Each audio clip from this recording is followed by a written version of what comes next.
2025 हर मायने में एक कठिन साल रहा है। पर अगर मैं आपको यह बताऊं कि हमें इस बारे में वार्न किया गया था, जी हां, प्रिसिशन के साथ वार्न किया गया था।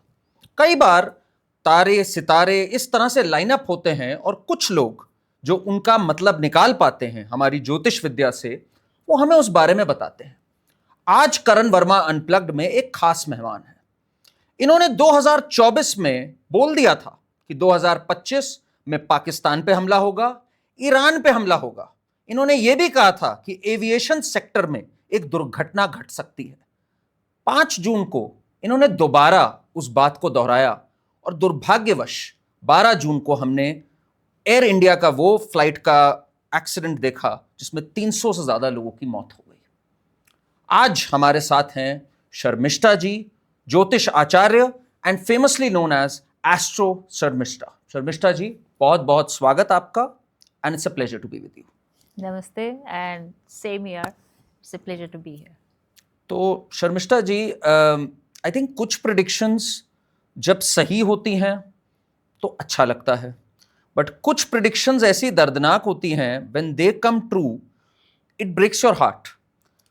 एंड आप बहुत सुर्खियों में हो इस वक्त जब हम लोग बात कर रहे हैं, बिकॉज आपने 5 जून को उस प्रेडिक्शन को दोहराया जो आपने 29 दिसंबर को करी थी पिछले साल, कि एविएशन सेक्टर में एक घटना होने वाली है जिसके कारण कुछ लोगों की मौत हो सकती है। And in 7 days it turned out to be true. पहली बात तो कैसा एक्सपीरियंस था आपके लिए and how sure were you when you predicted this?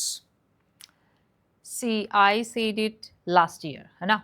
आपने लास्ट ईयर ही बताया, दिसंबर नवंबर के आसपास, कि आने वाला साल जो है कि एक के बारे में मैंने बात नहीं किया। मैंने कहा 2025 में एविएशन में बहुत अच्छी बूम आएगी, बहुत अच्छी चलान आएगी, बहुत अच्छी उसकी प्रोग्रेस होगी टेक्नोलॉजिकली, और अच्छे अच्छे नए एयरलाइंस आएंगे। और इंडिया में अभी 3 लोकल एयरलाइंस और दिवाली के आसपास लॉन्च सच्ची में होने वाला है। सो और भी नए एयरलाइंस आएंगे और उन लोगों की टेक्नोलॉजी में, सर्विस में बहुत अच्छी तरक्की होगी। बढ़िया है। पर बहुत आपकी हेडलाइंस भी बनाने वाले हैं, बड़े बड़े हेडलाइंस बनाने वाले हैं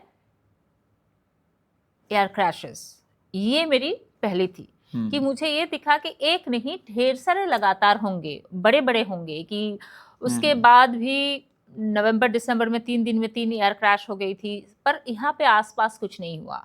कहीं पे चॉपर गिर गया, कहीं पे कुछ हुआ, सब फॉरेन में हुआ है। केदारनाथ में भी अभी चॉपर गिरा, उसके बाद तो हुआ। तो and then I said every time it came in my mind, I said, मेरे ख्याल से 2-3 बार मैंने ये ट्वीट किया है, and last I did the tweet कि देखिए अभी तो गुरु भी आर्द्रा में आ गया है। आर्द्रा इज ए 1 नक्षत्र which is in airy sign, मतलब वायु तत्व वाले राशि में है, जेमिनी में है। और Ardra is a very chaotic, chaos वाला नक्षत्र है। वो थोड़ी थोड़ी डिस्ट्रैक्शन की बात करता है। तो मुझे लगा कि जब गुरु उसी आर्द्रा में आने वाला है 12 साल बाद, एंड गुरु वहाँ पे अतिचारी हो जाएगा, गुरु की एक्सेलरेटेड मोशन होगा। सो ऑब्वियसली यहाँ तो कुछ दोबारा, जिस वजह से मैंने कहा ये होगा। But I still stand with one prediction of mind कि एयर क्रैशेस तो होगी। अभी और होंगे? यस, अभी और आपको लगता है? तो जुपिटर आपने जैसे कहा आर्द्रा नक्षत्र में जब आएंगे, तो वो कब आने का है उनका? 14 जून को आ चुके हैं। 14 जून को आ चुके हैं। इससे पहले से ही चीजें शुरू हो गई थी। इससे पहले ही शुरू हो गई थी। तो one needs to be very careful. यहाँ पर एक अलार्म बेल है एक तरह से एविएशन सेक्टर के लिए, सबके लिए, कि और कैसे सेफ्टी गार्ड, सिक्योरिटी चेक्स करे जा सकते हैं। क्या ये टल सकता है? शर्मिष्ठा जी, आपका क्या एक्सपीरियंस कहता है एस्ट्रोलॉजिकली? जो कुछ दिख रहा हो वो क्या टल सकता है? नहीं, इतनी बड़ी बड़ी चीज जहाँ पे इतने सारे लोगों की प्राण जान लगी हुई है, तो ये दृढ़ कर्म है। ये आपकी पर्सनल कुछ नहीं है कि आप यहाँ से वहाँ हिला देंगे चीजें। So when it's a massive thing, जिससे इतने सारे परिवार, इतने सारे लोग, इतने सारे देश के लोग शामिल हैं, उनके सबके कर्म शामिल है, क्योंकि अलग अलग देश के अलग अलग सिटीजन्स की जान गई है, बहुत सारे लोग की बहुत सारा नुकसान हुआ है, many things are involve over here. तो ये सारे चीज़ों को देखते हुए समझ में आती है कि इट्स अ कम्प्लेक्स थिंग, बहुत सारे लोग के कर्म की जुड़ी हुई चीज़ें हैं। आप कुछ करके इसको ठीक कर देंगे, और इतनी शक्ति, इतनी साधना का बल, तप का बल आपके पास नहीं है कि आप 2 बार मतलब हनुमान ये चालीसा एक करके तरह कर से देंगे। इतना कॉम्प्लेक्स और बड़ा कर्म था कि इसकी कोई चांस नहीं थी इसको कोई टाल सके। ना। आमतौर पे जब आप प्रिडिक्शंस करते हो, आपकी तो वैसे expertise is geopolitical and expertise is world का पूरा देखना, इंडिया का पूरा देखना, मैक्रो लेवल पे देखना। पर अगर एक आम आदमी है, उसके जीवन में मान लीजिए होता है कि वो एक्सीडेंट प्रोन है कुछ दिनों बाद या कुछ समय पे, क्या वो कुछ प्रिकॉशन लेके उसको ठीक कर सकता है, बच सकता है? कैसे होता है? एक आम आदमी के हाथ में कितना होता है, मैं अगर पूछूं ये तो? बहुत अच्छी सवाल है। और मेरी भलाई, आप लोग जो देखते हो, क्योंकि मैं तो इंडिविजुअल लोगों के बारे में ट्वीट नहीं कर सकती हूँ मैं रील नहीं बना सकती हूँ। जी जी। So but obviously the basic thing is आप इंडिविजुअल लोगों को कितना हेल्प कर सकते हो, उनको कितना गाइड कर सकते हो। सो अगर दिखता है मुझे किसी इंसान की, हाँ इस टाइम में कुछ इंजरी आना है, कुछ हेल्थ इश्यूज है, कुछ है, तो ये जब हम गाइड करते हैं कि यहाँ से यहाँ आपकी बड़ी परेशानी जी। है ना, कुछ हेल्थ इश्यूज आ जाएगी, कुछ एक्सीडेंटल कुछ होना है, सो हम ज़्यादा से ज़्यादा क्या बोलते हैं कि हाँ ठीक रहिए आप यहाँ, ये थोड़ा रेमेडी, मतलब क्या, आप भगवान जी के ही नामगान कर सकते हो, क्योंकि आपके कर्म को चेंज करना, आपके जो कर्म के फल को चेंज करना, अगर आपका एक्सीडेंट होता है दैट इज योर कर्मफल, आपके कर्मफल को चेंज करना मेरी और आपकी बस की बात नहीं है, भगवान जी के पीछे आपको एप्लीकेशन लगाना पड़ेगा। सो when I say remedy, that means you need to do the sadhana, भजना और पूजा पाठ ऑफ गॉड, भगवान जी। सो इसके हम बहुत ज़्यादा एक क्या बोलते हैं, एक सपोर्टिव चीज़ें लगाते हैं, ताकि जो बहुत मेजर कुछ हो रहा था होगा उसको आप बंद नहीं कर सकते हो, हल्का सा सस्टेनेबल रहे। पैर टूट जाना था तो पता चला कि नहीं टूटा तो है, ये जोड़ेगा, बिल्कुल बिल्कुल। हाँ। पैर कट नहीं गया। So that's how you can, that's true, it depends कि उसने कितना, जितना बताया गया है ये रेमेडी आप इस तरीके से फॉलो कीजिए, विधि के साथ फॉलो कीजिए, किस तरीके से क्या किया है। और कुछ कुछ चीजें हमें लगता है कि नहीं ये, क्योंकि कुंडली देख के समझ में आता है ना कौन सा दृढ़ कर्म है, कौन सा फिक्स्ड कर्म, कौन सा मिक्स कर्म, कौन सा अदृढ़ कर्म, तो देख के पता चलता है कि नहीं ये आप चेंज नहीं कर सकते हो, ठीक है भगवान का नाम लीजिए, बाकी तो उनके ऊपर है, कुछ होना ही है। तो अब जैसे हम लोग बैठे हैं यहाँ 2025 में, आपने तो पहले भी प्रिडिक्ट किया था कि this is a year of turmoil in a lot of ways, कई जगहों पर। आज जब मैं आपसे बात कर रहा हूं तो अमेरिका ने ईरान पर बॉम्ब कर दिया है, जो उनकी न्यूक्लियर साइट्स है। आपने पहले कहा था कि Iran will be backstabbed by the Muslim Brotherhood, है ना, और तकरीबन वही हो गया। अगर मैं बात करूं तो पाकिस्तान हैज बैकस्टैब्ड ईरान। अब आप कैसे देखते हैं आने वाले दिनों में ये ईरान और यूएस का, ईरान और इजराइल का, how is this going to unfold? इसमें आगे क्या होगा और इसका भारत पे आपके हिसाब से क्या असर पड़ेगा? सबसे पहले तो मैं ये बताऊंगी कि 2025 is not the year of turmoil. From 2025 next 6-7 years every year is going to be much more intensely turmoil, इससे भी ज्यादा कठिन हो, इससे भी ज्यादा कठिन होने वाला है पूरे वर्ल्ड के लिए, सबके लिए, सबके ऑब्वियसली लिए। सबके लिए। अब आते हैं कि प्रिसाइजली ईरान और इजराइल का जो ये वार है, इनडायरेक्टली इसमें तो अभी यूएस भी आ गए, तो ये बहुत लंबा नहीं खींचने वाला है, जैसे यूक्रेन और रशिया का 5-6 साल से चल रहा है, कुछ पता ही नहीं कब बंद होगा कब नहीं, ऐसा नहीं होने वाला है। अच्छा। ये तो इस साल के अंदर ही, जो मुझे लगता है इस साल ना भी हो, मतलब कुछ महीनों में ये रैप अप होगा। It's not gonna get stressed year after year, ऐसा नहीं है, सालों साल नहीं खींचने वाला है। ईरान का रेजिम चेंज होने वाला है, मतलब उनका सरकार जाने वाली है, तब इकोनॉमी तो उसी के ऊपर तो मेरा प्रेडिक्शन था लास्ट ईयर दिसंबर में ही मैंने, क्योंकि दिसंबर आने से हम अगले साल क्या क्या होने वाला है, everything we keep on checking and then we keep on making prediction video, जैसे भी हो। कि ईरान का जो कुंडली है ना, वो कैंसर राइजिंग कुंडली है, और उनके सेकंड हाउस में है, उनके सेकंड हाउस में है शनि, सैटर्न बैठा हुआ है, और उनके सेकंड हाउस में सैटर्न के साथ राहु भी बैठा हुआ है। तो अभी ये जो राहु है उसके ऊपर से अभी केतु आ रहा है, क्योंकि केतु अभी लियो में है, और उनका जहाँ पे राहु है वहाँ पे केतु के ऊपर राहु, राहु के ऊपर केतु, तो ये जो एक इनवर्स ट्रांजिट हो रहा है, और वो भी उनके फाइनेंस के घर में 2-8 एक्सिस में हो रही है, तो इट सेज उनकी इकोनॉमी जो है एकदम मिट्टी में मिलने वाली है। यही देख के मैंने वीडियो बनाया था कि ईरान की कुंडली देख के ये लगता है 2025 में they will not be able to escape this war. ये उनके ऊपर वार थोपा जाएगा. That's what I even tweeted earlier कि वो इससे बच नहीं सकते हैं. So and that's what happened. अब इनकी इकोनॉमी तो 2027 की मिड तक ऐसे ही, एंड देन स्लोली ये ही मुस्लिम सारे कंट्रीज उनको धीरे धीरे सपोर्ट करके आगे बढ़ाएंगे, and they are going to rebuild themselves. But regime change आप पक्का से देख रहे हो, एक रिजीम चेंज होने जा रही है. एंड जो इनके हैं अभी जो सुप्रीम लीडर खुमैनी, ये कहीं एस्केप कर जाएंगे या ये मार दिए जाएंगे, क्या देख रहे हैं आप? No idea on that. No idea on that. But he's losing his position. हाँ, ये पक्का है. पोजीशन तो उनका नहीं रहेगा, वो जिंदा रह के कि ऊपर जाके नो आइडिया. अच्छा चलिए. एंड पाकिस्तान, अब पाकिस्तान भी एक तरह से ड्रैग हो ही गया है इस पूरे में, जो ईरान वाली पूरी चीज चल रही है. हाँ, उनके एयरबेस यूज हो रहा है. हाँ, उन्होंने बैकस्टैप भी किया. ये जो बात कही जाती थी एक उम्मा की, उसमें इन्होंने बैकस्टैप कर दिया.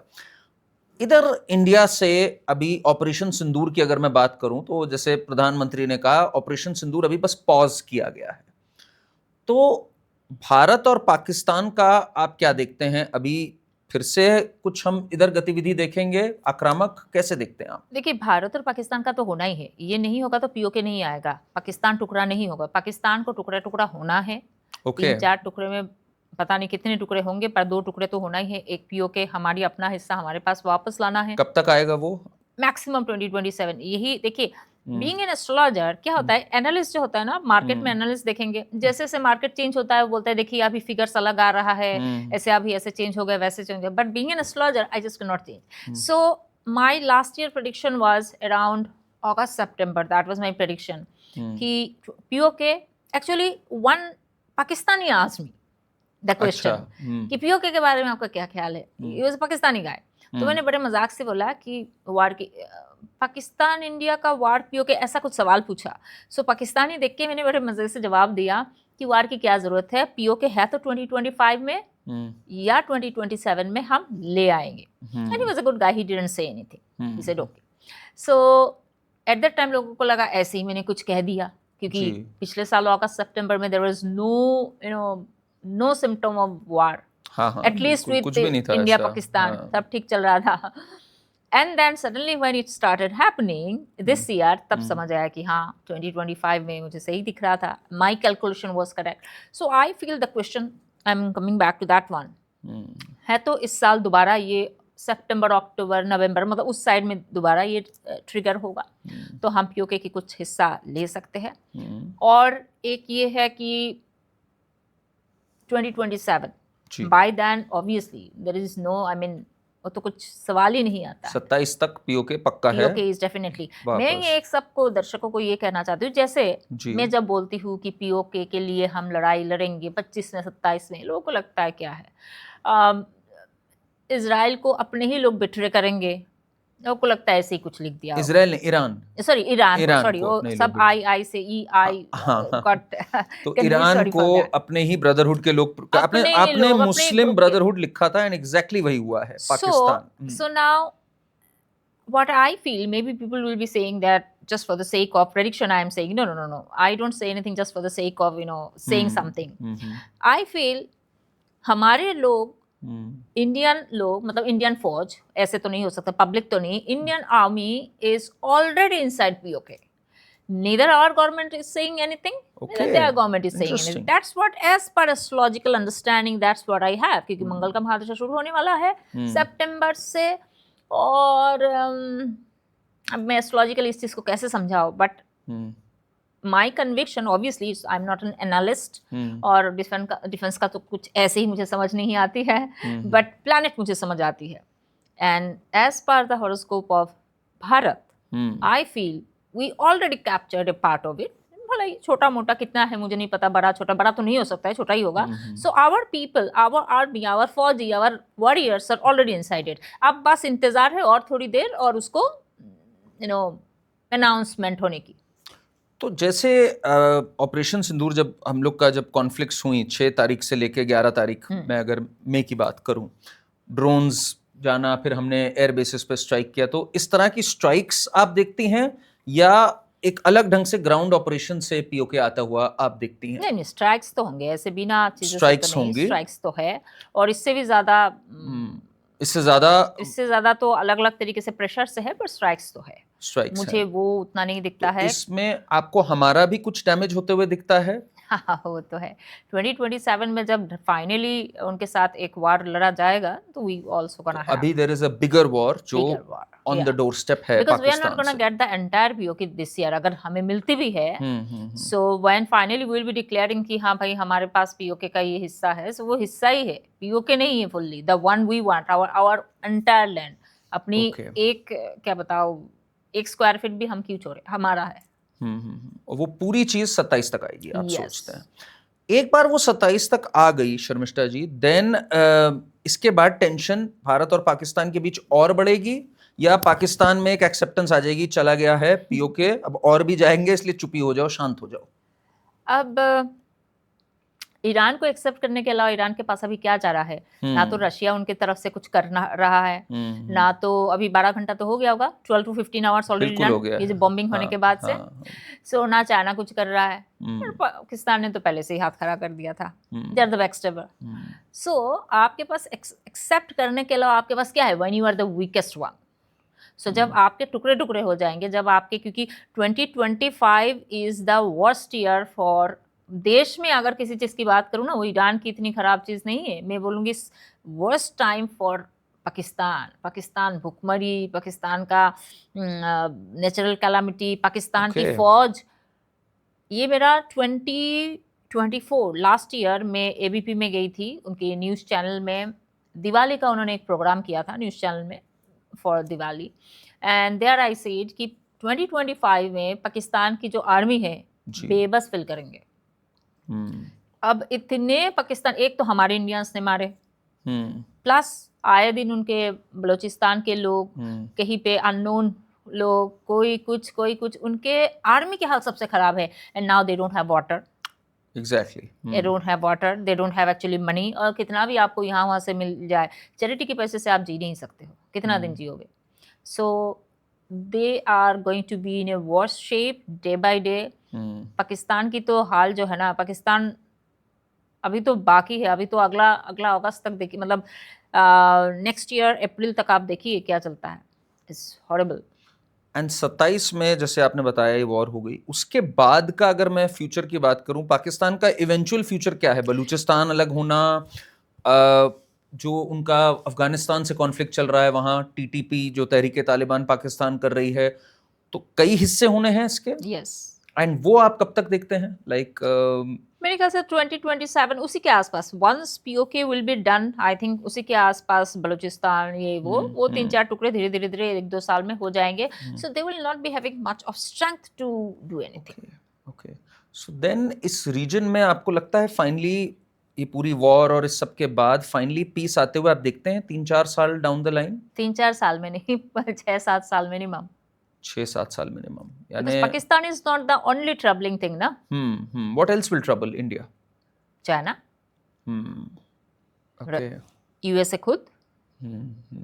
USA will trouble India आपके हिसाब से? See, USA will trouble everyone, whoever is going ahead of them. हाँ, वो किसी के सगा नहीं है। बिल्कुल। ये तो इसके लिए मैं एस्ट्रोलॉजी की बात कर रही हूँ, ये तो हमें ऐसे ही पता है। This is the general knowledge I am आप शेयरिंग। इधर देखते हैं इंडिया यूएस रिलेशंस को कैसे देखते हैं आने वाले दिनों में? ठीक है, ऐसे ही चलता रहेगा, जैसे तैसे एक डिप्लोमेटिकली इस चीज को चलाया जाएगा। बिकॉज अभी जो यूएस के इंचार्ज हैं वो हैं डोनाल्ड ट्रंप, ठीक है? वो कल कुछ बोलते हैं, परसों कुछ बोलते उनके हैं, तो उम्र हो गई है। हाँ, तो अब उनका क्या देखते हो आप जब तक ट्रंप हैं? अगले साल उनके खिलाफ इम्पीचमेंट टाइप ही कुछ तगड़ा आएगा। अच्छा, आप देख रहे हो ऐसा? यस, अगर वो if he can survive that one, that's good enough, and if he cannot sustain, then it's time to go. मतलब he'll be He'll be impeached and thrown out. Yeah. There is a chance, उसकी chance है? There is a really strong chance. अगले साल impeachment या इस type का ही कुछ powerful oppose लोग उनके खिलाफ करने वाले हैं। People are gonna oppose him. So how much he is going to sustain और उसको escape, अगर ऐसे ही उनकी हरकतें रही तब तो भगवान बचाए। तो बस अब यूएसए आगे जाके अच्छा करेगा, 2027 से धीरे धीरे धीरे यूएसए की भी एक रीबिल्डिंग शुरू होगी। यूएसए में भी थोड़ी काफी, अब तो मुंह में ही वो सुपर पावर बन के रह गए, but then their economy, there many things are not as it was earlier. तो अभी वो इस चीज को धीरे धीरे 2027 से फिर से अपने आप को सुपर पावर बनाने पे वो भी लगेंगे। जैसे positive buildup they will be doing. चलिए 2029 तक तो हैं वैसे ट्रम्प, अगर इम्पीच हो जाते हैं तो हाँ, बीच अगर नहीं में तो है, पर नहीं, एकदम बुद्धि सुधर जाएगी। आप देखिए अगला साल आने दीजिए, बुद्धि एकदम सुधर जाएगी। अच्छा, और बुद्धि सुधरेगी किस तरफ से? जैसे रशिया की तरफ से, इंडिया की तरफ से, चाइना की नहीं, वो तरफ से, उनके अपने देश में इंटरनल पॉलिटिक्स? जब पिछले साल वोटिंग हुआ, सो आई से ओके ट्रम्प जीतेंगे, चलो ट्रम्प जीते। फिर मैंने ये भी कहा कि जो लोग, ये सब ने पूछा कि ट्रम्प 2.0 हमारे लिए कैसा रहेगा, कैसा रहेगा। So I say Trump 2.0 is going to be like नाई मामा से काना मामा अच्छा है। अगर कमला हैरिस कुछ आते तो खलिस्तानी, एंटी नेशनल्स उनको बहुत क्या देते है ना, जैसे हमारा शाहीन बाग चल रहा था है ना, महीनों महीनों, वैसे थोड़ी हो जाती है अपने आप। फंडिंग कहाँ से आती है? सो दो sort of people they would be giving this thing. ये कम से कम एंटी नेशनल तो नहीं है, पर आपको इकोनॉमिकली अलग अलग तरीके से सता के, आपको प्रेशराइज करके, डरा के, धमका के ये भी चलेंगे। That's what he is doing. तो जब इंडिया पाकिस्तान का आपने जैसे बताया, जब कॉन्फ्लिक्ट बढ़ेगा तो अमेरिकन इंटरवेंशन कुछ होगा to stop it? China will come to Pakistan rescue, या इंडिया पाकिस्तानी के बीच चलेगा, कोई और इंटरवीन नहीं करेगा? चाइना इनडायरेक्टली प्ले करने की कोशिश करेगा। China indirectly, that is where India China और खराब होंगे रिश्ते। यस, इंडिया और चाइना में जो है डायरेक्टली नहीं, इनडायरेक्टली थोड़ी बहुत करने की कोशिश करेंगे। पर कहते हैं ना कि आप होनी को टाल नहीं सकते हो। आप तो चाह रहे हो एकदम मर जाए, पिट जाए, सब कुछ हो जाए, पर सामने वाले को उभर के बाहर आना है तो आप उसको रोक नहीं सकते। It's like Modi ji, so many people try to suppress him in many ways when he was rising, पर उनको अगर प्रधानमंत्री बनना था तो बनना ही था। तुमने वीजा नहीं दिया तो क्या फर्क पड़ा?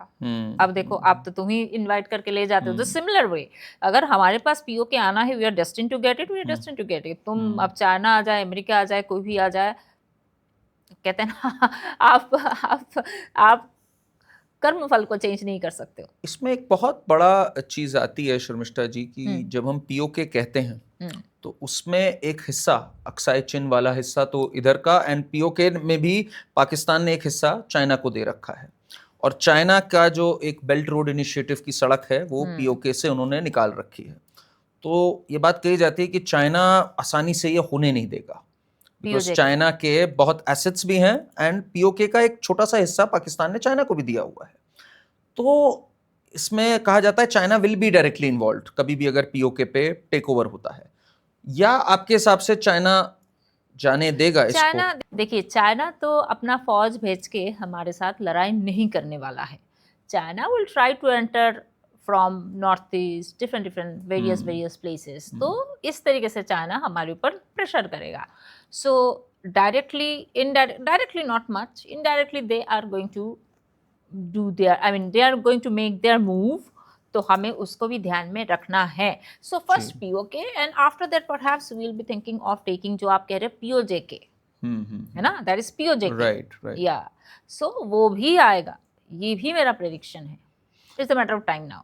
बांग्लादेश का क्या रोल रहेगा आपके हिसाब से? इंडिया बांग्लादेश के रिलेशंस इधर मैं हंस रही हूँ, पता है क्यों? कहते हैं ना कि बड़े बड़े लड़ते तो छोटे वाला देख के पहले से डर जाता है, बाप रे यहाँ तो बहुत मुश्किल है।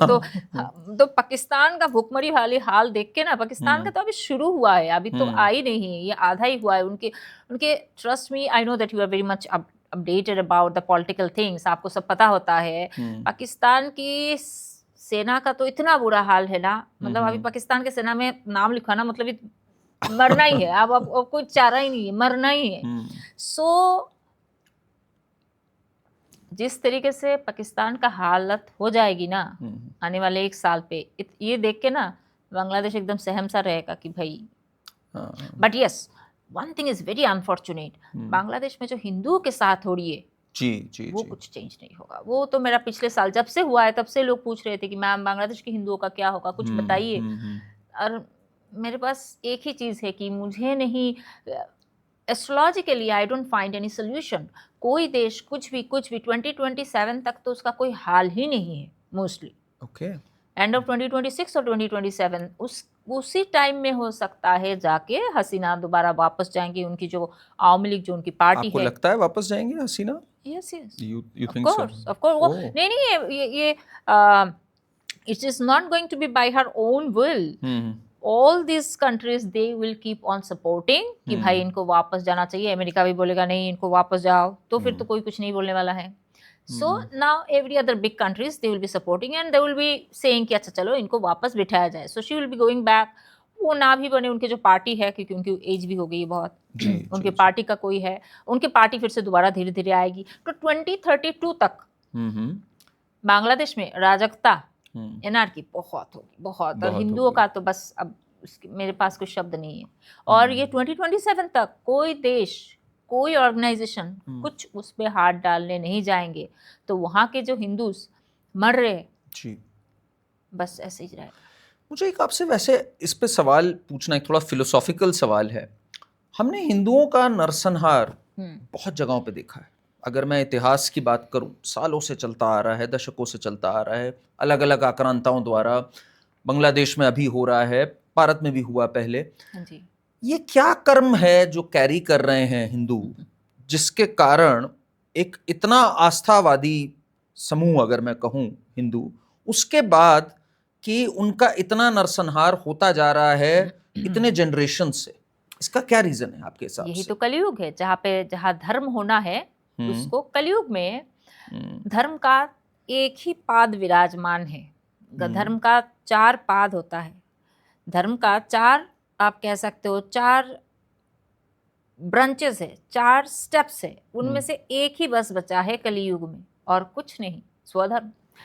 तो कलयुग में तो धर्म की नाश होना ही है, तो होना ही। आप बोलोगे वो ऐसे कौन से लोग हैं जो हिंदू बनने के बाद भी ऐसे इतना टॉर्चर हो के मर रहे? क्योंकि आप अभी इस जन्म में आप उनको हिंदू देख रहे हो, ये पहले क्या करके आए हैं आपको कोई आइडिया नहीं है। सो ताली एक साइड से नहीं बचती है। आप कभी देखते हैं इसमें रिसर्जेंस? जैसे भारत आज आगे बढ़ रहा है, भारत में अगर कहूँ हिंदुओं का राष्ट्र है तो उसमें कोई वो अतिशयोक्ति नहीं है, भाई हिंदुओं का ही राष्ट्र है। तो आप देखते हैं कभी कि फाइनली हिंदू भारत एक कमांडिंग पोजीशन में आते हैं? और इवन इन कलयुग कैसे देखते हैं आप इसको फ्यूचर में, अगर मैं यस, जब राहु का महादशा शुरू होगा, अभी तो सितंबर से भारत का मंगल का महादशा शुरू होगा। जब मंगल का महादशा खत्म होगा, राहु का महादशा शुरू होगा, उसके 1-2 साल में सबसे पहले आप देखेंगे, अब जैसे सब कोई एक दूसरे को देख के बोल रहे जय श्री राम, अब थोड़ा सा जो है ना एक हिंदुत्ववादी चेतना जागी है जी। उसका जो एक चरम है ना, एक थोड़ा थोड़ा फैनाटिसिज्म भी आ जाएगी। हम सिर्फ बोलते कि इस्लामिक फैनाटिसिज्म है, तब हिंदुओं का भी थोड़ा बहुत आएगा, और वो राहु के महादशा में होगा। लोगों में रिलीजियस एक्टिविटीज की, उसकी फिलोसॉफी, आइडियोलॉजी, उसकी तो एकदम बाहर आने वाली है, flooding. Rahu mahadasha is 7 years from now, आप देखते हैं आज से 7 साल बाद, मतलब अगर मैं बोलूं 32 के आसपास से। यस, वहां से आप वहां से 2 चीज होगा। एक, लोगों में हिंदुत्ववादी जो एक अलग ही जागृत हाल आने वाली है। सनातन सनातन सनातन सब कट्टरवादी भी होंगे, उनमें से ज्यादा हो जाए। कोई भी चीज तो फैनाटिसिज्म पे आती है ना, तो थोड़ा कट्टरवादी लोग भी इसमें आएंगे। पर भाई तब तो ऐसा होगा कि हर चीज पे आप धर्म को ही देख रहे हो। ओके। तो इन ए वे बहुत सारे लोग पूछते हैं कि सनातन के सनातन कब राइज करेगा? तो वो राहु के महादशा में आने के बाद ही करेगा, इससे पहले नहीं। और दूसरा चीज ये होगा, जैसे आपने पूछा कि इंडिया को उस जगह पे कहीं पे देखते हैं क्या, थोड़ा टाइम लगेगा। जैसे मैंने कहा, राहु की महादशा में इंडस्ट्री, मैन्युफैक्चरिंग, जैसे चाइना ने पूरा धरती को पकड़ के रखा है, ये सब हो सकता है चाइना मेड हो, राइट। पर तब ऐसा होगा कि दुनिया के हर जगह पे, हर चीज पे आपको दिखेगा made in India. So we will be the manufacturing hub. You made this prediction, मुझे याद है आपने एक प्रेडिक्शन कुछ सालों पहले करी थी कि डिफेंस मैन्युफैक्चरिंग में हम लोग बहुत नए कीर्तिमान स्थापित करेंगे। आपकी बात वो सच साबित हुई, तो मैं आशा करता हूँ ये भी बात हो सच। अब आप क्योंकि भारत के राइज की बात कर रही है, मैं थोड़ा सा आपका ध्यान लाना चाहूंगा भारत के इंटरनल पॉलिटिक्स के ऊपर। आज प्रधानमंत्री हैं प्राइम मिनिस्टर नरेंद्र मोदी जी। आज हम लोग 2025 में हैं। आप जो ये राइज देखती हैं, ये 32 के बाद एक फर्दर राइज राहु दशा में देखती हैं, हमें बताइए आपको क्या लगता है तब कौन देश की बागडोर संभाल रहा होगा? कौन, किसको आप देखती हैं कि तब कौन प्रधानमंत्री होंगे अगर हम 32 तक जाएं? पहले तो 29 आता है बीच में ऑफ कोर्स, बट मैं अगर पूछूं कि जब राहु महादशा चल रही होगी कौन होंगे उस समय देश के प्रधानमंत्री? एग्जिस्टिंग मोदी जी का होना तो थोड़ी मुश्किल ही है। उनकी हेल्थ 2027 से बहुत डिटोरिएट करेगा, बहुत 27 से। हाँ, प्लस उनके पार्टी में भी जो एक सी अचानक से टाइम चेंज होने में ना टाइम नहीं लगता है। जब जब ये पहलगाम हमला हुआ जी, तो लोगों ने बोले अरे मोदी जी कुछ नहीं कर रहे हो तो कुछ नहीं करेंगे, खाली तो क्या बोलेंगे, मतलब खाली वो एक ट्वीट कर देंगे and he is not gonna do anything. लोग भूल गए जबकि हम घर में घुस के मारते हैं, ये मोदी जी नहीं सिखाया, बट स्टिल पीपल फॉरगॉट। पर जब फिर किया 15 दिन के अंदर कुछ किया है, ऑपरेशन सिंदूर किया है, इतना अच्छा उनका तो एकदम सब क्या बताओ, उनके सारे सिस्टम उनके पता नहीं कितने हमने उनका एयरपोर्ट बिगाड़ दिया। सब ने बोला बिल्कुल हम स्ट्रांग हैं, हम घर में घुस के मारते हैं। सब मोदी जी के एकदम फैन बन गए कि बोले चलो अगले बार भी मोदी जी को ही वोट दिया जाए। पर जैसे ही पॉज हुआ फिर से गाली देना शुरू। So see how rapidly things keep changing. बिल्कुल बिल्कुल। तो 2027 तक आपको नहीं पता, जिस तरीके से अभी पूरे दुनिया में चल रहा है ना, ईरान खुद से होकर बोल रहा है कि हम आपके लिए एयर स्पेस खुल रहे, आपके जो बच्चे आपके आ जाए। तो कैसे आपको डिप्लोमेटिकली हर एक के साथ चीजें बैलेंस रखना है। सो होते होते भी दुनिया इस तरीके से आजकल चल रहा है कि आप इतने देर तक बैलेंस नहीं रख सकते हो। जितना कर सकते हो तो बहुत ही बढ़िया है, पर ज्यादा देर तक नहीं रहेगा। So lots of challenges are coming to him, क्योंकि आपको पानी देना नहीं है, उसमें टिके भी रहना है, पानी को डाइवर्ट भी करना है, प्लस वार की बात भी हो रही है, वहां पे कुछ हो रही है। Sir it's so much of stress, tension. और इंटरनल लोग तो है ही, क्योंकि अभी थोड़ी बहुत मिलीजुली सरकार है। बीजेपी की सरकार नहीं गिरने वाली है, बीजेपी की सरकार ही रहेगी, पर उनके लिए बहुत चैलेंजिंग टाइम आ रही है 2026 से। जो 27 में तो उनको बहुत फील होगा। प्लस उनकी हेल्थ, पहली बार उनको भी समझ में आएगा कि जितना भी मैं फिट रहूं, एज तो हो गई है, so he will not be able to sustain. Perhaps उनको खुद से होके लगेगा कि I need to now step down. And when do you think he will step down? Step down कब करेंगे? 27 के आसपास। 27 के आसपास he will step down, if at all then around 2027। अच्छा, मतलब आपको लगता है 29 तक शायद वो अपना कार्यकाल पूरा एज प्रधानमंत्री ना करे? Yes. In that case Sharmishtha ji, किसको आप देखते हैं प्रधानमंत्री? कौन स्टेप अप करेगा प्रधानमंत्री के लिए? पता नहीं, कोई एकदम ही, I feel someone very surprising one, perhaps some new face which can surprise everyone. लोग चाहते हैं योगी जी को, पर योगी जी की इतनी जल्दी प्रधानमंत्री पद के लिए आना मुझे नहीं दिखता। आपको नहीं दिखता? वो सेंटर में भी आ सकते हैं। मेरा तो प्रेडिक्शन था कि है तो इस साल के अंत में, सितंबर अक्टूबर के आसपास, या फिर 2027 में वो सेंटर में आ सकते हैं। पर वो प्रधानमंत्री बनेंगे थोड़ा कम ही मुझे लगता है। आपको कम लगता है? 27 में जो यूपी चुनाव है, आपको लगता है वो जीतेंगे योगी जी? एकदम बीजेपी जीतेगा। बीजेपी जीतेगी, योगी जी जीतेंगे? हाँ, वही ऑब्वियसली वहाँ पे योगी वही जीतेंगे। हाँ, नहीं, अगर सेंटर तक आ गए योगी जी, हाँ तो हो सकता है उसके बाद आए, इलेक्शन के बाद आए। वी हैव नो आइडिया वो क्या एग्जैक्टली कर रहे हैं, पर जीतेंगे। मतलब बीजेपी यूपी जीतेगी आपके हिसाब से। एंड योगी जी को आप श्योरली एज प्रधानमंत्री नहीं देख रही हैं? इतनी जल्दी नहीं बहुत टाइम है। अगला नाम जो आता है हमेशा वो इज अमित शाह जी का नाम। तो क्या 27 में अगर मोदी जी स्टेप डाउन करते हैं, will it be Amit Shah या कोई और ही, जैसे आपने अभी कही? मुझे लगता है कोई और, जो जैसे कि दिल्ली की इलेक्शन, आपके दिल्ली में जब इलेक्शन हुआ, किसी को लग रहा था इनको बना लेंगे, पता नहीं वो वर्मा, पता नहीं किस के नाम लिया जा रहा था, परवेश वर्मा जी का था। फिर जब आया तब लगा अच्छा ये तो आउट ऑफ सिलेबस है, so he is going to give out of syllabus. ऐसा कोई आएगा जिसको पीछे से रह के सरकार चला पाए, ऐसे ही किसी को लाएंगे। वो ऐसे किसी को नहीं लाएंगे जो जिसको चलाना मुश्किल हो। So he is gonna अच्छा। bring someone, or there will be someone whom he can actually, not I'll say control exactly, whom he can dictate time to time, जिसको गाइडेंस कर पाए। Modi ji can dictate. Modi ji can dictate. And I feel जैसे सोनिया गांधी ने भी यही किया, 10 साल तक तो सरकार उन्होंने पीछे से रह के चलाया, तो अब मोदी जी भी उसका थोड़ा सा टेस्ट लेंगे। ये बड़ा इंटरेस्टिंग अब बस होगा। आपको ये देखना है कि अभी नया मनमोहन सिंह कौन बन रहा है। ये तो आपने बड़ी बात बता दी हम लोग को। तो यानी मोदी जी राजनीति से कहीं नहीं जा रहे हैं। ना, राजनीति से नहीं, राजनीति में Not अभी possible। उनकी लंबी इनिंग्स है। बहुत ज्यादा हेल्थ इश्यूज हो गई तो अलग बात है, अदरवाइज तो नहीं जा रहे हैं। बट किसी को एक मनमोहन सिंह जरूर उनको मिलने वाले हैं। Very interesting actually. और पॉलिटिशियंस की अगर हम बात करें, ये तो आपने बीजेपी का बताया,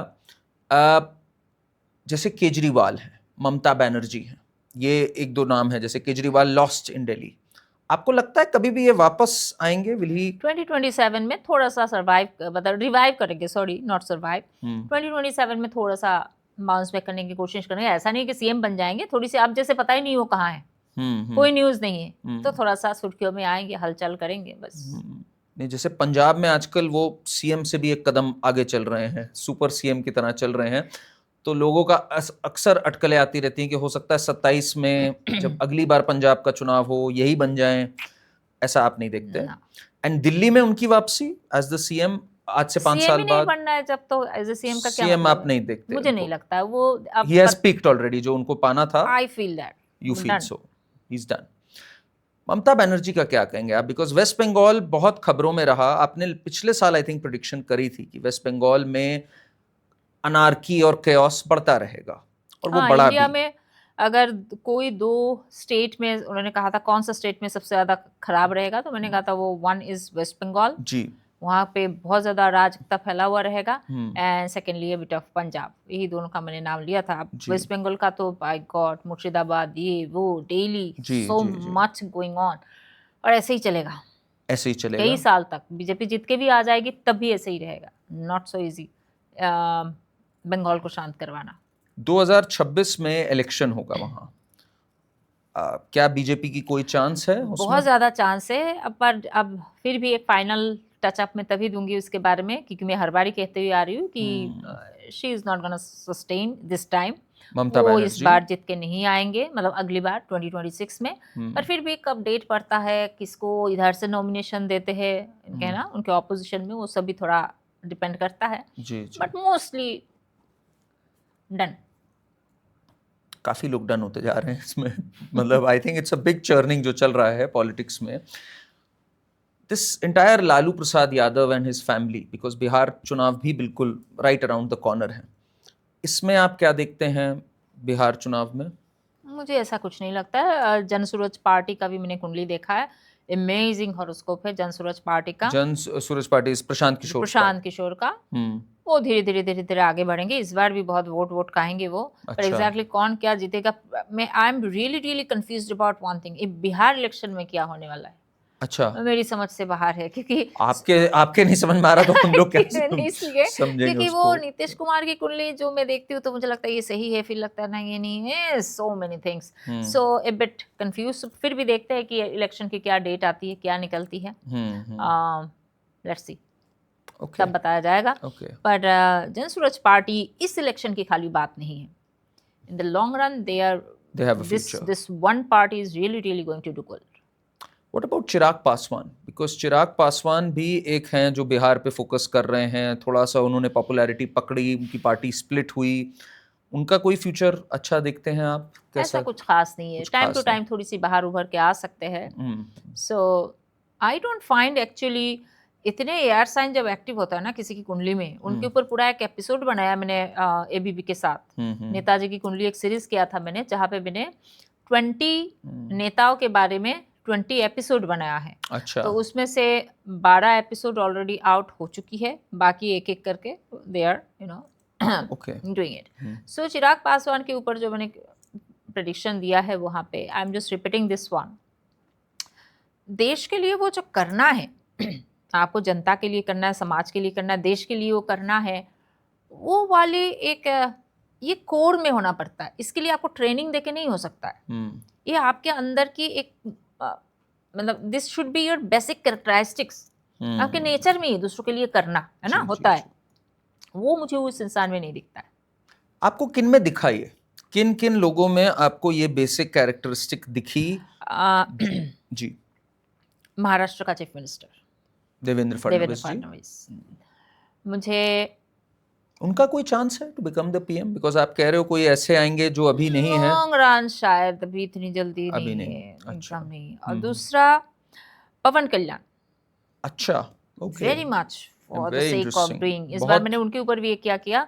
और साउथ से अन्नामलाई, ये तीनों मैं बोलूँगी if you have to compare, क्योंकि ये जब चिराग पासवान जब पिछले साल इलेक्शन हुआ, फिर इलेक्शन के रिजल्ट के बाद उन्होंने सपोर्ट किया बीजेपी को, एंड ही सेड दैट मैं तो मोदी जी की हनुमान हूँ। तो सुनने को अच्छा लगा। तो मेरा कहना है कि अगर मुझे कोई पूछे मोदी जी के हनुमान कौन है, तो मैं बोलूँगी दैट इज पवन कल्याण। वो आई मीन बोल के नहीं ना, आपको काम में दिखाना है कि आप हनुमान हो कि नहीं हो। So you think he's going to be the CM the next time? Because ये भी बहुत बात चल रही है कि पवन कल्याण जी इस बार तो डिप्टी सीएम है, एक दिन आगे बढ़ के सीएम बनेंगे। he will control I this. didn't check all these things. एक बार देखेंगे, इस पे भी बात करेंगे। इतना कुछ क्या क्या देखो, क्योंकि इंडिया में ध्यान देने से पहले अमेरिका वाले मुझे खींच लेते, भाई वहाँ बम गिरा देते, वहाँ बम गिरा देते। तो इंटरेस्टिंग। बट आप इतनी कुंडलीज देखते हो, कोई एक कुंडली या कोई 2-3 कुंडलियां जिनको देख के आपको लगा हो कि वाओ ये बहुत ही इंटरेस्टिंग है, बहुत ही अलग हटके है, और कोई कुंडली ऐसी लगी हो कि बहुत हटके बट इन्होंने अपना पोटेंशियल अचीव नहीं किया है? बहुत सारे लोग हैं, बहुत सारे लोग हैं जो मैं सोचती हूँ कि बहुत बहुत कुछ हो सकता था, बट समहाउ इट डिडंट। तो ऐसे ऐसे कई सारे लोग हैं, बहुत तो नहीं बोलूँगी पर कई सारे लोग हैं, कई सारे लोग हैं। पर कोई नाम आप लेना चाहोगे जिससे? नाम तो नॉर्मल पब्लिक की बात है ये, इट्स नॉट अबाउट एनी नेता, एनी लीडर। और बाकी स्मृति ईरानी भी एक है, हाँ, जो मुझे लगता है कि वो करना उनके अंदर है कि you know I want to do something, I want to do something. She is going back to television we hear. Oh, really? या she is going back to television. उनका जो शो था क्योंकि सास भी कभी बहू थी, वो फिर से आ रहा है। अच्छा, रियली? आई थिंक इट्स, तो वो क्या बनने वाले हैं, सास? I don't know that I don't know, but उनका वो शो वापस आ रहा है। ओह, दैट्स गुड। तो what kind of future do you think she has? Because बहुत तेज राइज हुआ उनका, टेलीविजन में भी बहुत तेज राइज हुआ, फिर वो पॉलिटिक्स में आई, पॉलिटिक्स में भी हुआ। बहुत आएंगे, ऐसी कोई बात नहीं, but nothing that significant I can see right now. पर she wants to do something, no doubt on that. Okay, but आपको नहीं लगता कि मतलब कोई उस लेवल पे? मुझे तो उसमें भी लगता है कि क्या बोलते हैं, बांसुरी Swaraj, she also has lots of potential. अच्छा, one day आपको लगता है she'll become? Yes, she will keep on, you know, growing and moving forward.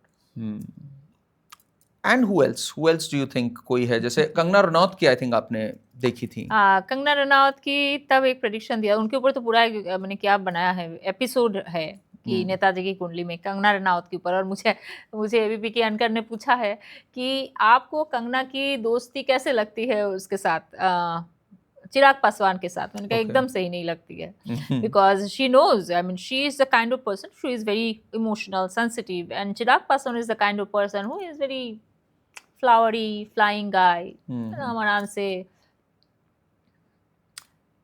She is very genuine one, and he is a bit क्या बोलते हैं, a bit artificial.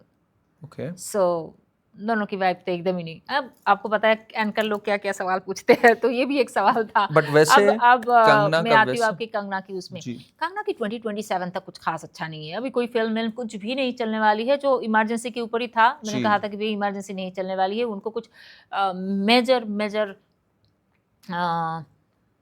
Major कुछ economical, financial आप कह सकते हो, उनको सेटबैक देगा। अब लोगों ने मुझे बहुत बातें सुनाई, लोगों ने मुझे बोला मैं कांग्रेसी हूँ, मुझे बहुत सारे लोगों ने बहुत कुछ गाली वाली भी दिया, ये सब भी हुआ कि मैंने ऐसा क्यों कहा। She is such a good you know leader, कुछ यंग लोगों के लिए। अब मैंने बोला यार मैं क्या बोलूँ सो ये सब भी परेशानी है। आप सच बोलो तो लोगों को लगता है मैं क्या हूँ, कांग्रेस की हूँ। सो ठीक है, पर 2027 से उनको फिर she will start getting that power. अभी पावर है क्योंकि उन्होंने जीत के तो आए वो, right, but she will B regaining the thing. तो धीरे धीरे उनको फिर कुछ ना कुछ एक पोस्ट मिलना, पद मिलना, वहाँ धीरे धीरे शुरू होगा। मतलब पॉलिटिक्स में आप राइज देखते हैं? पॉलिटिक्स में, नॉट फिल्म्स इतना अब उतना नहीं है अब इट्स पॉलिटिक्स में। हाँ, यस पॉलिटिक्स में।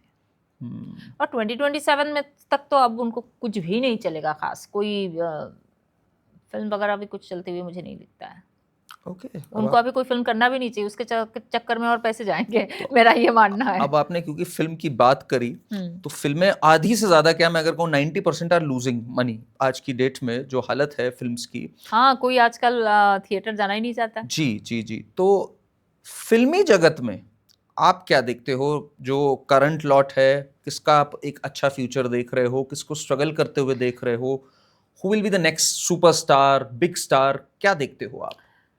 फिल्मी जगत को मैं थोड़ा कम ही देखती हूँ क्योंकि एक तो ऑथेंटिक कुंडली मिलनी मुश्किल होती है। जी जी। और I most of the time I go the serious things rather than Bollywood में। ये Bollywood is a Rahu sort of product, तो राहु के प्रोडक्ट को मैं ज़्यादा ध्यान नहीं देती हूँ। बट कुछ चीज़ें समझ है जो लड़कों में that Malhotra, Siddharth Malhotra, he is going to do well day by day. अच्छा, yeah, he will be doing well day by day, that I understand. और Priyanka Chopra will be doing good, but her personal life is going to be a bit trouble. मुझे लगता है 2027 के आसपास, not exactly sure about the days and all, वहाँ उनकी divorce होने की बड़ी चांसेस, उनकी सेपरेशन, यस वहाँ एक है निक जोनस, तो वहाँ एक गड़बड़ मुझे दिखता है। And Alia Bhatt, she is good, no doubt on that, she is so talented, पर इस साल लास्ट ईयर से ही मुझे, क्योंकि उनका जो है शनि के ऊपर से राहु अभी हर सैटर्न इज इन एक्वेरियस, अभी राहु इज इन एक्वेरियस, तो राहु जो सैटर्न के ऊपर से गुजर रहा है, तो वो नया कुछ काम करना चाहेंगे, नया कुछ बिजनेस देना चाहेंगे, कर भी रही हैं। हाँ, वो ब्रांड मैंने सुना है, बाद में इसको मैंने मिलाने के लिए देखा है कि what she knew she is doing. I thought that may be TV something, television something, and अभी उपपद लग्न के ऊपर से जुपिटर जा रहा है, तो अभी तो 1-1.5 साल पैसे वैसे भी बहुत नुकसान है, उसको बचाने के लिए, मतलब उस ब्रांड को या ठीक करने के लिए और पैसे डालेंगे, थोड़ा मैस वाली सिचुएशन है। 1-1.5 साल तो एकदम ठीक नहीं है। And then slowly she will be doing good. Personal life will be later a bit struggling, but somehow she will be coping up, floating, तैरते रहेंगे और क्या। तो वैसे शर्मिष्ठा जी, मुझे एक बात बताइए, because for our viewers I believe ये एक बहुत बड़ी आर्ट है एस्ट्रोलॉजी, एंड एक हमारी विरासत है जिससे हम लोग बहुत कुछ सीख सकते हैं। आज भी कई लोग इसको उस नज़र से देखते हैं कि अरे इसमें कितना सच है, ये कहीं अंधविश्वास तो नहीं है। आपका जीवन कैसे चेंज हुआ अकॉर्डिंग टू यू, जब आपने इस विद्या को ग्रहण किया, एंड आज भी आप सीख रहे हैं, because it's a never ending quest.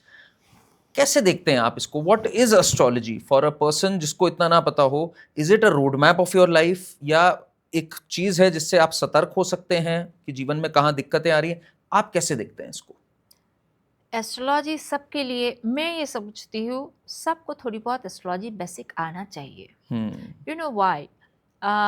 जैसे कुकिंग सबको थोड़ी बहुत आना ही चाहिए, पता नहीं कब क्या काम लग जाए कैसे है। जी जी। तो वैसे ही आपको बेसिक एस्ट्रोलॉजी सबको थोड़ी बहुत आना चाहिए। इससे आपको अपनी ही लाइफ की जो कार्मिक चीज़ें हैं, कहाँ अटक गए हैं, कहाँ नहीं अटक गए, क्या है, जहाँ जहाँ आपकी सबसे ज़्यादा भोग है वही आपकी सबसे ज़्यादा कर्म, निगेटिव कर्म है। एक एग्जाम्पल दीजिए हमें, जैसे किसी व्यक्ति का क्या चीज़ जान के क्या चीज़ चेंज हो सकती है? थोड़ा चेंज की बात नहीं, एक्सेप्टेंस आती है। आप कर्म को चेंज कैसे कर लोगे? अरे दृढ़ कर्म को आप कैसे चेंज कर लोगे? आपकी पैदाशी अंबानी के घर में नहीं हुए तो नहीं हुई है, so you can not change this one. आप अपनी इस जन्म में जो जो अच्छा और बुरा, अच्छा भी, उसको आप चेंज नहीं कर सकते हो। आप अभी किसी बहुत मिलियनियर बिलियनियर के घर में पैदा हो गए हो, आप बस घूमते फिरते हो ना, तो आपके अंदर कुछ भगवान को लेके कुछ सवाल जवाब आती है। See how you are deteriorating from the religious life, or you and you are going towards the materialistic life. तो आपका जो अभी इस लाइफ इतना अच्छा निकल गया, you don't know, because many people ask me कि इतने जो सारे लोग इतने अच्छे अच्छे पैसे कमा रहे, अच्छा कर रहे, कोई पूजा पाठ नहीं करते, कुछ नहीं करते, पॉलिटिशियन है, ये है वो है, उनका क्या बिगड़ा? So my thing is I tell them, आपको क्या पता अगले जन्म के लिए मनुष्य जन्म मिले, उसका शायद सारे मेरिट खो के जा रहे हैं जो आपको मिल रहा है। Got it. या सो आपको ये सारे चीज़ों की समझदारी जब आप एस्ट्रोलॉजी समझने आते हो तब आती है, आपके अंदर एक्सेप्टेंस आती है कि नहीं, ये चीज़, मेरी शादी खराब है, कुछ तो मेरी पुराना है, मैं उसको ठीक करूँगी। आपको अगर आपके पेरेंट्स से सपोर्ट नहीं मिलता, बहुत सारे लोग बोलते हैं मेरे पेरेंट्स सपोर्ट नहीं करते, मेरे पेरेंट्स अच्छे नहीं है, ये है वो है, तो आपको अगर ऐसे पेरेंट्स मिले, आपके ही कर्म के वजह से मिला है, किसी ने तो उसको आपके ऊपर थोपा नहीं है, automatically you got it. So now being a child, what's your duty? आपकी क्या ड्यूटी है आपके पेरेंट्स के लिए आपको करना है, क्योंकि आपको बच्चा बना के ही यहाँ भेजा है, और आपके पेरेंट्स का भी वो ड्यूटी, अगर वो नहीं कर रहे तो वो उनका भुगतेंगे, और आप नहीं कर रहे हो तो आप आपका भुगतोगे। सो ये सारे जो एक हिसाब किताब है ना जी, उसको बैलेंस करने की, वो आप जैसे जैसे एस्ट्रोलॉजी सीखते हो इतनी आसानी से नहीं होती है, एक समझदारी आती है कि नहीं यार। मेरा एक सवाल है इसमें, जैसे कोई व्यक्ति है, मान लीजिए वो कुछ काम करना चाहता है अपने जीवन में, और उसके जो ग्रह हैं वो दिखाते हैं कि ये मुश्किल ही है या नामुमकिन है। मान लीजिए कोई व्यक्ति एक सिंगर बनना चाहता है, मैं एक एग्जांपल दे रहा हूँ, उसमें गुण है, उस पर वो रियाज कर रहा है, अभ्यास कर रहा है, सब कर रहा है, पर स्टार्स लाइनअप नहीं करते हैं, तो क्या वो अपने अभ्यास से अपनी किस्मत को बदल सकता है या नहीं बदल सकता है, अगर बहुत सॉलिड बैकलॉग है कर्मा का?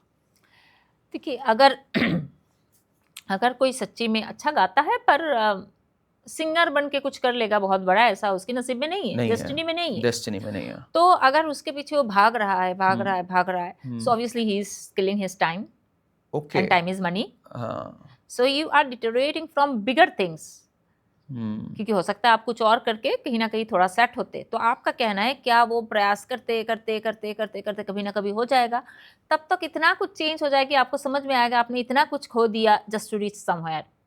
ओके, सो आपको कुछ ऐसा पाने के लिए इतना जितना प्रेशस चीज़ों को आप लेने जाओगे, उसके बदले में उतनी ही प्रेशस कुछ आपको देना पड़ेगा। तो it's so hard to change the karma. उसको चेंज करने के लिए आपको 1 दिन 2 दिन में नहीं, आपकी ज़िंदगी की 20% time, 20% of your whole life आपकी देना पड़ेगा। जैसे आपको MD के लिए यूपीएससी, इसका पकड़ लो, यूपीएससी के लिए देना है, इट्स वेरी हार्ड। आप ऐसा हो सकता है आप यूपीएससी देना चाह रहे हो, दोस्तों के साथ घूम भी रहे हो, टीवी भी देख रहे हो, गर्लफ्रेंड के साथ भी घूम रहे हो, किसी की शादी वहाँ भी चले, एक आध बार हो सकता है। You need to study study study and study, क्योंकि ओशन है वो भी एक समुंदर है। यूपीएससी सबसे हार्ड है, वन ऑफ द हार्डेस्ट। तो आपको कितने साल तक उसके पीछे पढ़ना पड़ता है? MBBS पास करने के लिए 5-5, 6-6, 7-7 साल आपको स्टडी करना पड़ता है, तब जाके कुछ एक होता है, बिकॉज इट्स दैट हार्ड। तो जब आपकी कर्म तो उससे भी हार्ड है, उसका तो कोई सिलेबस नहीं, यहाँ से पढ़ो वहां से पढ़ो, उस तो इससे भी हार्ड है, उसको चेंज करने के लिए कितने साल देना पड़ेगा? तो फिर it's a very big tool Sharmishtha ji, कि जाने एक व्यक्ति कि भाई ये चीज भाग्य में लिखी है कि नहीं तो जाने what not to do in life. सबसे पहले तो वो उसका लिस्ट बनाए कि मेरे लिए क्या नहीं है, फिर वो बनाए मेरे लिए क्या है।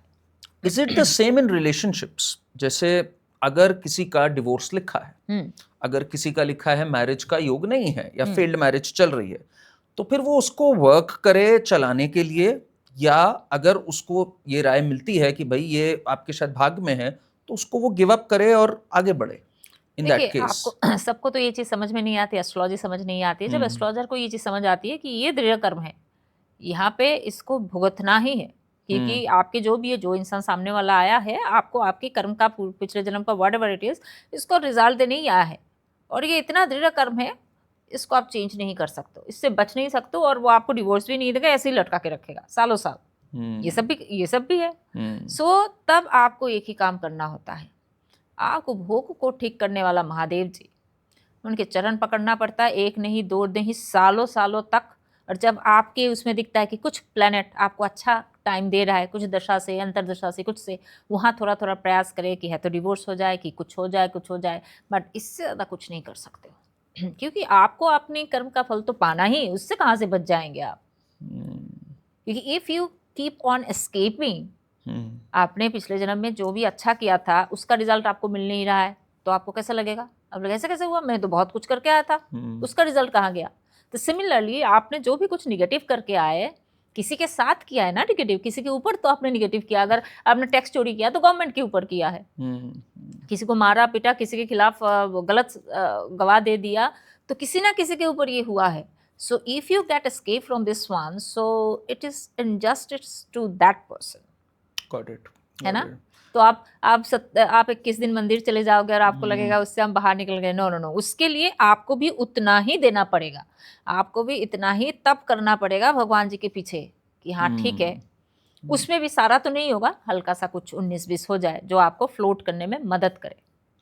कभी ऐसा हुआ आपने जैसे कुंडली देखी, इतने बड़े बड़े लोगों की आपने कुंडलियां देखी हुई हैं, कि कुंडली देखी उससे आपको लगा नहीं ये इतना बड़ा शख्सियत हो सकता है?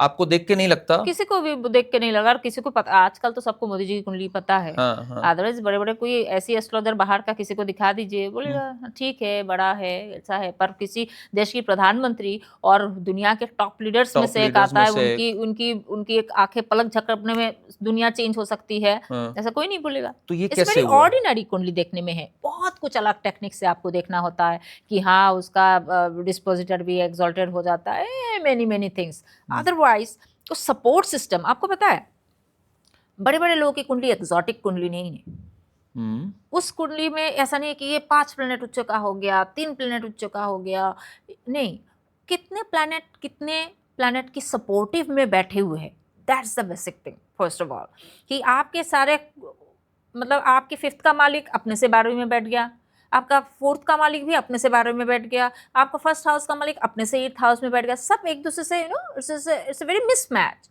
हर एक प्लैनेट अपने से कैसे कैसे संबंध बना रहे हैं, कितनी सपोर्टिव सिस्टम में है, that is much more important. Then comes the elements, कितने वायु तत्व है। आपके घर में 12 कमरा है और आप एक ही कमरे में बैठे रहते हो, तो obviously you are not a balance person. 12 है तो कम से कम आप 5 में तो काम लगाओगे, 6 में तो जाओगे।